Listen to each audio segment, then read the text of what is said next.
Hello, everyone, and welcome back to Franchise by Nguyen. Our special guest today is referred to as the godmother of franchising in the Philippines.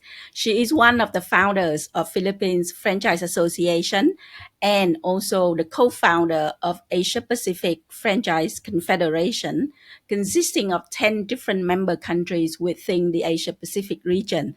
Let's meet up with Dr. Bing Siban Limchoko, a very special guest on our show today.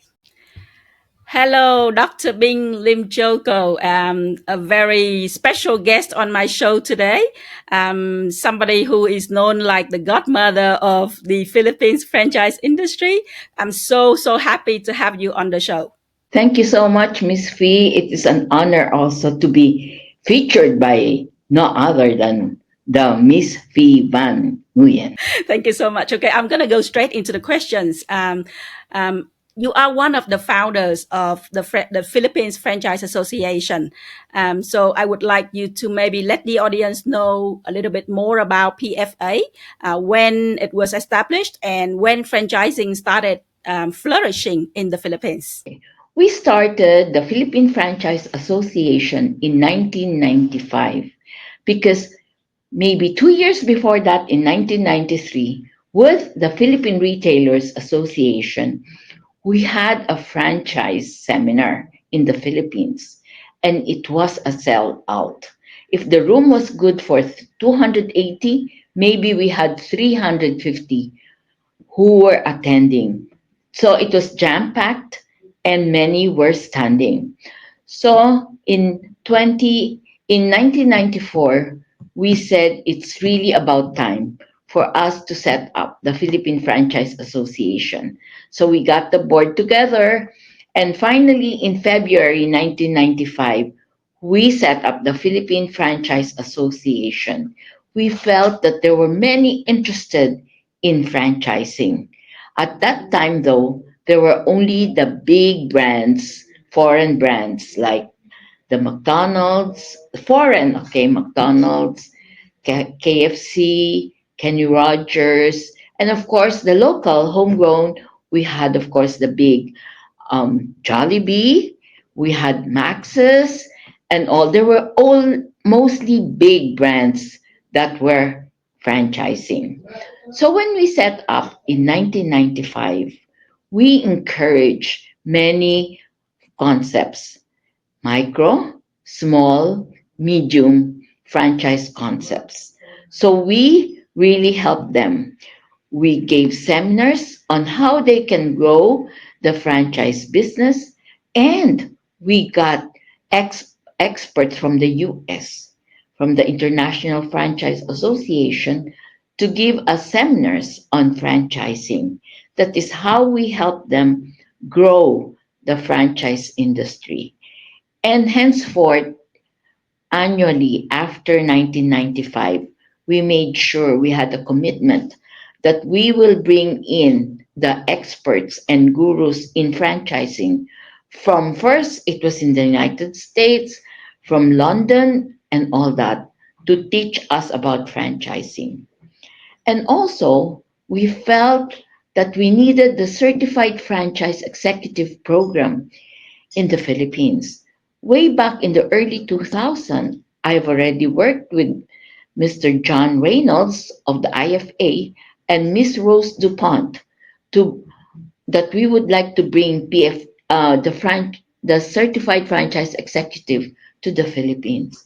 Henceforth, since 2002, we were bringing experts to hold the Certified Franchise Executive Program, which is recognized globally. Going back to the franchising industry in the Philippines, Dr. Bing, I would like to understand, what is the total franchise industry value in the Philippines at the moment, and also how is it contributing to the country's GDP at the moment? Okay. At the moment, we have contributed 7.8% to the country's GDP, because how we are able to, even the Secretary of Trade will see, and I can speak to him. He will say, how can we help micro, small, and medium enterprise. And I told him, Mr. Secretary, I want you to look at the big brands. They started small, and we are behind them. And I told him, we can have more of these brands. Can you imagine? They are able to give jobs. First, they also can generate entrepreneurs, many entrepreneurs, because maybe the franchisees, they don't know much about franchising. But when they get the brand and they employ people, they are successful entrepreneurs. And that is how we were able to build franchising by generating millions of jobs and also having more entrepreneurs. And we would really be so happy because they were nobody before, and now they are up there, and we are really proud of them. Many brands, not only the Jollibees, Maxes, and all. Do you know we have that generics pharmacy that started with one store in 2007, and now they have more than 2,000 stores. That is the drugstore selling generic medicine. And we have also small brands like the Potato Corner, which we feel is so simple. It's only French fries with flavors, and they are now in 6 continents. It's so simple, but we're able to export it. So we believe it is through the franchising method that we can help build entrepreneurs and generate jobs, thousands of jobs, so that, because it's easy for them to learn how to produce it because there's an operations manual that will guide them. And there's a system also that they have to follow. And because of this system, it makes it, there's a standard when it comes to franchising. And I believe we have created many entrepreneurs already. Because right now we have about 2,000 brands.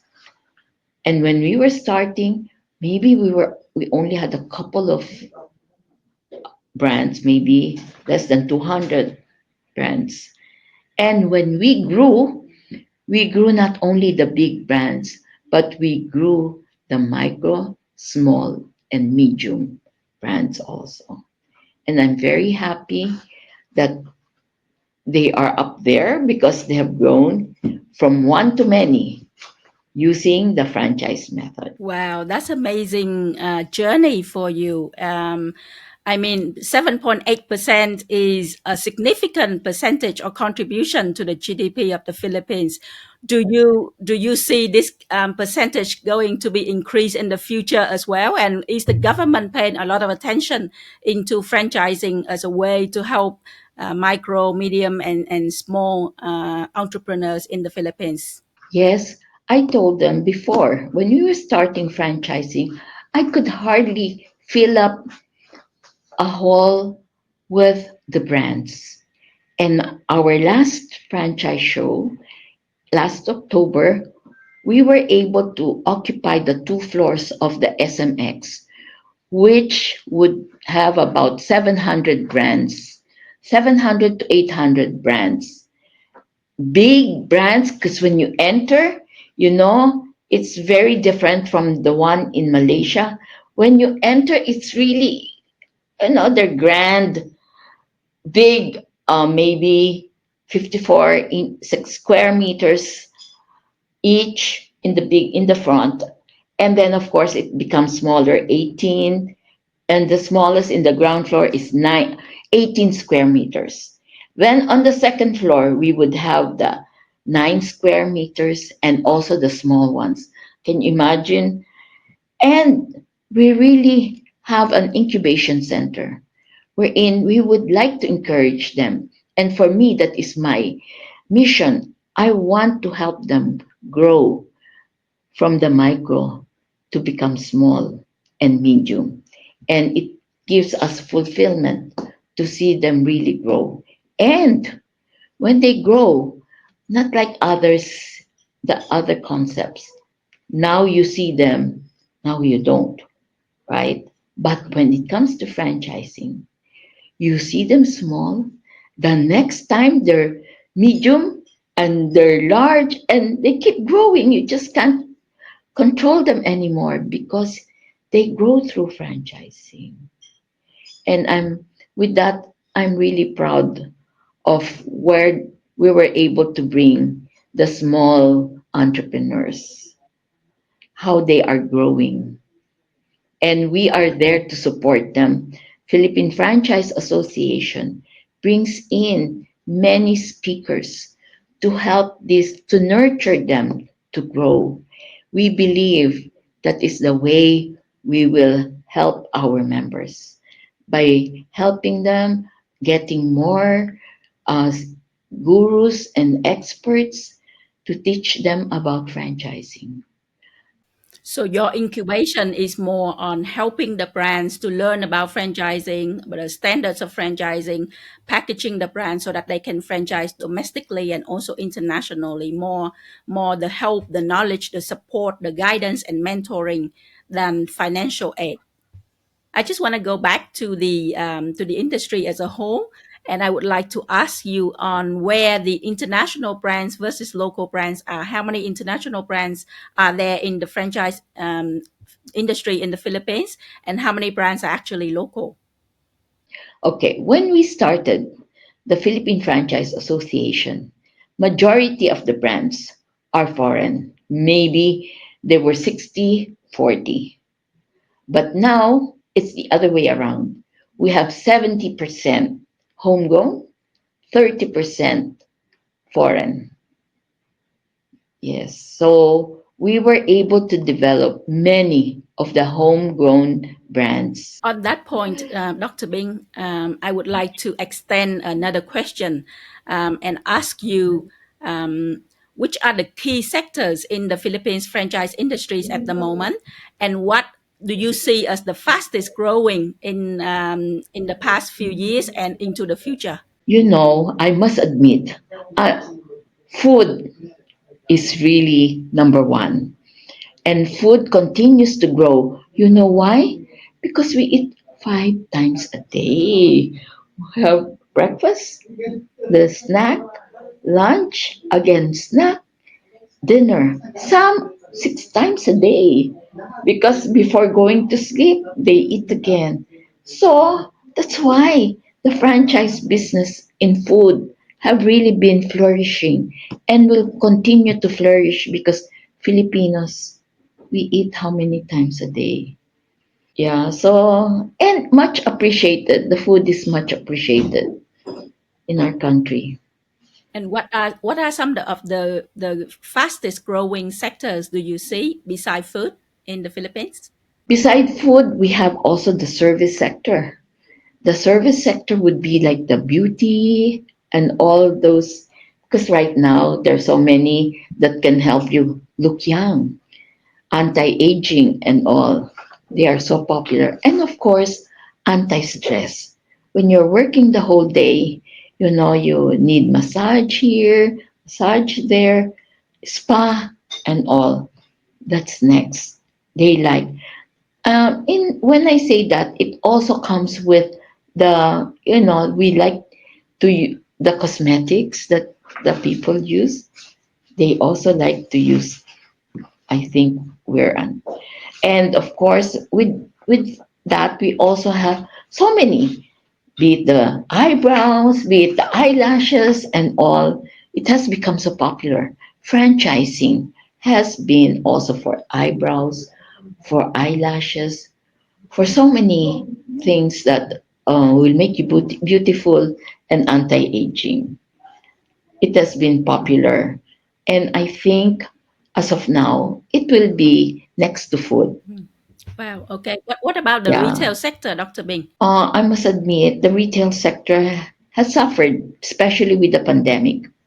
And then after the pandemic, it is already gaining. But I must admit, not yet as much as where it should be. Let us go back to your homegrown brands where you have added a lot of value to the industry. Let me ask you, okay, so there are 70% of homegrown brands in franchising in the Philippines at the moment. Um, what do you think about them? Do you think they are professional already? Do you think they are still learning? What is the state of development of the local brands to date? Uh, I must I must tell you, those that are really established, they have a system in place, and I believe that will really help them. And we believe that when we do the program, it is their strategic planning that's important. And with the strategic planning comes what the financials, because for them, the win, win, win. With the homegrown local franchisors at the moment in the Philippines, and you've met a lot of them, you've mentored a lot of them. What are the top challenges that they face in growing their franchise systems in the Philippines? If I'm asking you top three in terms of challenges, what would you say? Many of them, they don't have the good locations. The locations, maybe because, you know, the good locations would cost so much for them. So sometimes they just end up a franchisee from far away. I have this location. Sometimes it's not the right location. So number one is location, location, location. So I mean the others, if they close and get a better location, it improves. So many of them that are not doing well, wrong location. Anything else, Dr. Bing, from apart from locations, any other challenges that they face? Oh yes, also the train how the employees are trained. It takes quite some time. Yeah, because sometimes they get these people, they're already used to how to do it, but better to retrain them from the start. So the training is very important. So let me change the subject a little bit and maybe putting your PFA hat down and putting on your APFC hat as vice chairwoman Okay. of the Asia Pacific Franchise Confederation. Maybe you can let the audience know a little bit more about the entity, the organization, when was it established, Yes. and why did you actually Yeah. found this particular organization in the past? We co-founded the Asia Pacific Franchise Confederation because we feel we have similar culture compared to the World Franchise Council. When we attend, they're all white. First the white Europeans, the others also Americans and all. What about us? We also have our strengths. So why don't we work together, build on our strengths? We will get there if we know how to, you know, nurture our strengths. Because sometimes we always feel, oh, they're big. How can we get there? You know, what about us? We individually, individual countries, we have our strengths. Why don't we learn from the strengths of our neighbors? So we feel the Asia Pacific Franchise Confederation, when it was formed, it made us get out of our shell. Like we have our own strengths. Let us bring it out and work together with the same goal. I would like now to step back and zoom out and ask you about the franchise industry as a whole, in the world economy. And what is your point of view in terms of how franchising is helping the global economy at the moment? I really believe the success rate of franchising is 90%. If we're able to do it well, if we're able to have more voice in my country, when I talk to our Secretary of Trade, I would say, I want to see more small brands. I want to see them grow. And if I grow them, I will tell him, you will be so proud because they were nobody. Many of them nobody. but you can make them grow. You let them out, let them shine, and many can shine because the method that we are using is franchise method, and the success rate is 90%, and there is a system in place already. So if they replicate, follow that system, it will grow faster than coming out with their own ideas, and then maybe they will fail and no more. Maybe how many out of 10, maybe 6 gone. But the franchise method, 90% out of 10, 9 are still there. So the development is much faster. And I really believe in it. I can feel your energy, your belief in the industry so strong. Yes, because I have seen them. You've been there and done that. You've Yeah. seen the brands grow and succeed, not only in the Philippines. Yes, and how they're able to generate jobs using what they know. They don't have to, rethink what they know. That one, they will replicate it with the franchisee, and the franchisee will just copy and generate jobs. And I've seen it. Since you believe so much in the industry, can I ask you the last question as Sure. to what do you see as the future of franchising globally? Do you see positive development in the future? What are some of the thoughts that you have for the future of franchising? For me, the franchise industry is definitely the way to go. The future. Why? I want to develop more. It's proven already. It has been proven. And if we have a brand and we want to franchise it, meaning there's already a system in place, a successful business that is going to be replicated. And it will be a faster way of growing rather than I'm not saying let's not come up with new ideas.